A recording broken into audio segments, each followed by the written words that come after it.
Evangelho e Espiritismo em sua mais simples expressão.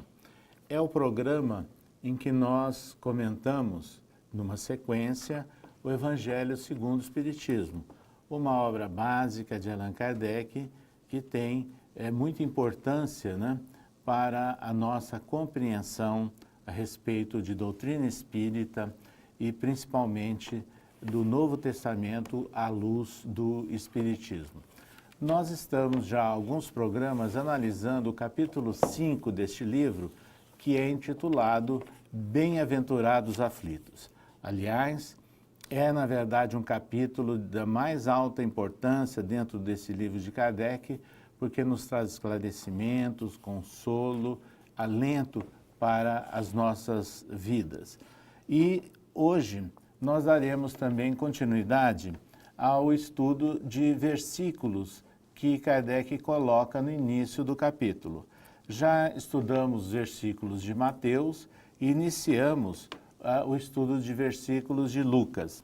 Então, hoje nós estaremos analisando o versículo de Lucas. Felizes sois vós que agora chorais, porque rireis.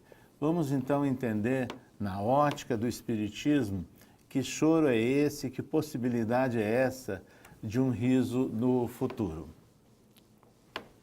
Bom, a primeira coisa que a gente chama atenção nesse versículo é a variedade das traduções, que em uma tradução aparece ditosos, na outra felizes, na outra vós sois felizes, mas também aquelas que aparece a possibilidade de bem-aventurados, aqueles que choram.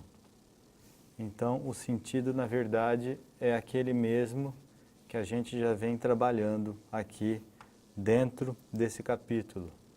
Ou seja, aquela ideia de circunstância favorável, aquela ideia de processo, de quando o espírito entra em um momento de transição, em um momento de conscientização, em um momento, na verdade, de inflexão, em um momento em que ele começa a tomar consciência de que é necessário mudar e que essa mudança ocorre de dentro para fora, quando ele começa a reparar aqueles erros passados, aqueles erros que ele cometeu anteriormente, e esse processo de reajustamento se dá por meio da lei de causa e efeito.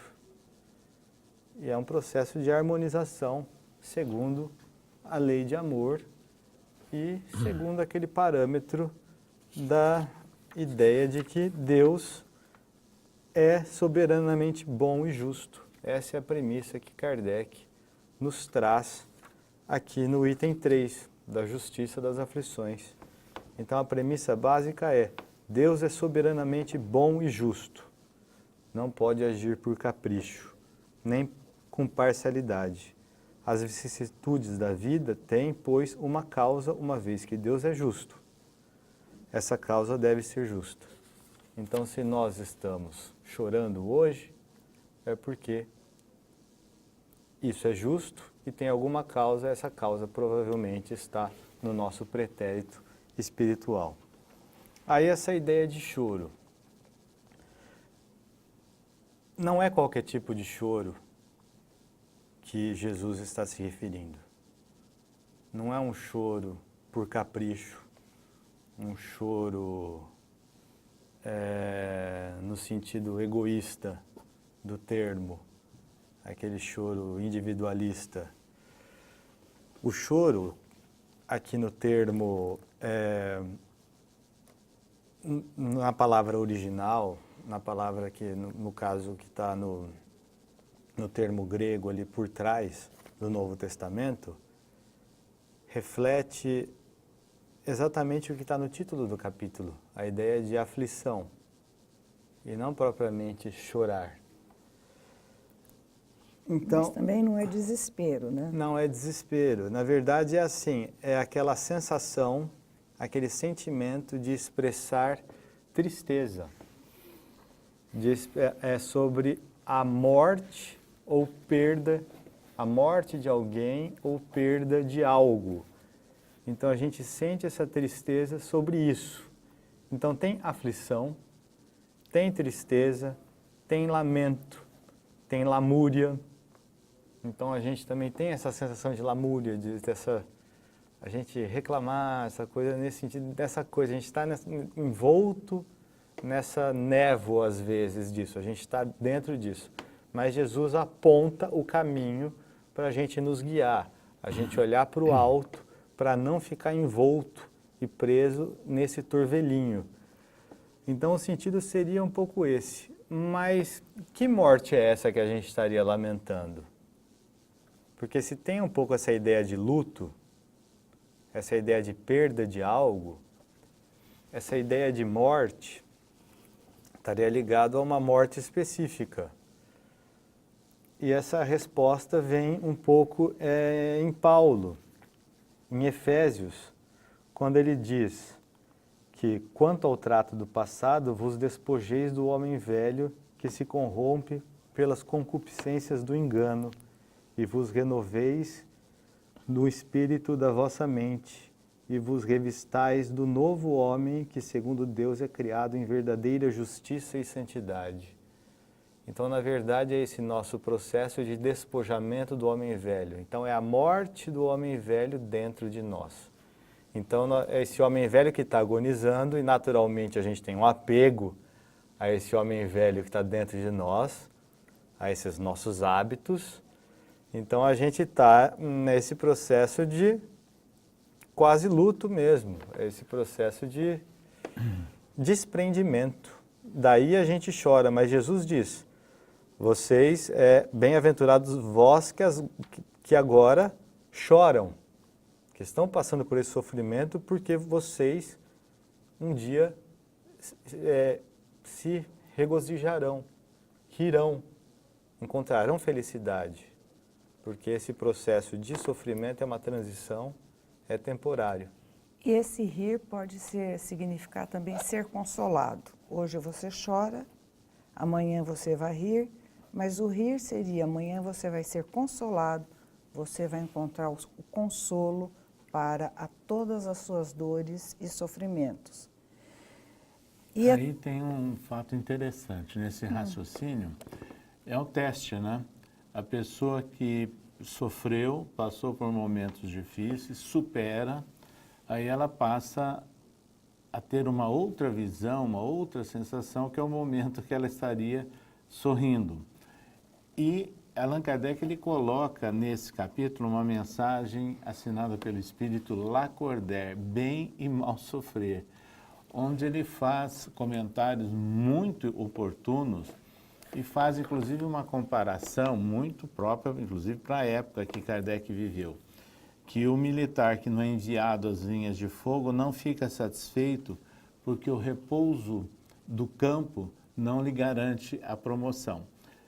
Guardadas as devidas proporções, no raciocínio reencarnacionista para o espírito, num processo de evolução, o espírito ele vai ser testado no campo aqui, numa linha de fogo das nossas experiências terrestres. E depois, ele recebendo a aprovação pela superação das dificuldades, ele estará sorrindo. Então, é isso que é interessante, Célia, que a gente pode acrescentar com base em Kardec. Realmente. E essa passagem ela é tão importante quanto todo o Sermão do Monte, que Jesus, como o governador do nosso planeta, ele teria condições de mandar, como enviou, vários profetas, vários filósofos, para traduzirem, prepararem o caminho para o amadurecimento espiritual dos indivíduos. Mas quando chegou a hora de trazer essa mensagem de consolo, de esperança, ele mesmo veio ao campo de batalha, sabendo que ele seria repudiado, rechaçado, criticado e, como nós conhecemos a história, até crucificado. Jesus sabia de todas as dificuldades, mas ele se propôs a vir porque ele é o exemplo vivo da mensagem que deixou. Eu faço o que faço e vocês poderão também fazer isso e muito mais. Daí a credibilidade até hoje e um divisor de águas na história, o antes do Cristo e o depois, porque ele exemplificou tudo aquilo que ele dizia, para que a mensagem realmente ficasse gravada em nosso íntimo. Nós estamos, então, nos preparando agora para o intervalo, né, desse programa de hoje, mas lembrando que no Evangelho segundo o Espiritismo, nós temos uma mensagem assinada pelo Espírito François Nicolas Madeleine, intitulada que a felicidade não é deste mundo. E isso é muito significativo, mas mostrando que aqui nós já podemos caminhar no rumo de irmos adquirindo tranquilidade de consciência, né, paz de espírito, o dever cumprido com a superação das limitações, das aflições, das angústias, de todas as dificuldades, para que tenhamos um dia realmente o espírito, né, banhado em felicidade. O capítulo 5 do Evangelho segundo o Espiritismo é realmente alvo das nossas atenções por ser um repositório de alívio, de esperança e de consolo para todos nós com fé no futuro e confiança em Deus.